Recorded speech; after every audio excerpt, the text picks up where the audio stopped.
Those who've been around me before would say that a favorite expression is opportunities and challenges, or challenges and opportunities.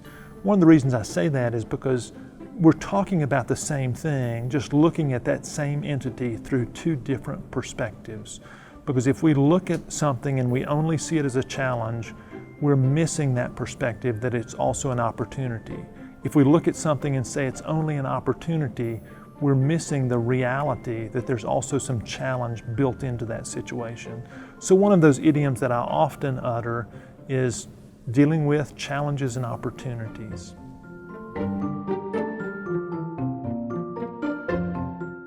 Consider it a great privilege to be here.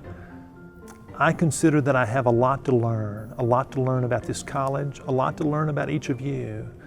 I look forward to learning that because that's part of the educational product.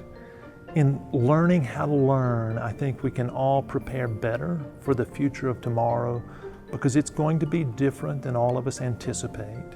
We have seen that in what we've recently gone through. But understanding that I'm excited about learning about you, about this college, about learning how to serve this college well, because in that way, we will all be preparing better to learn about what tomorrow is like. Thanks.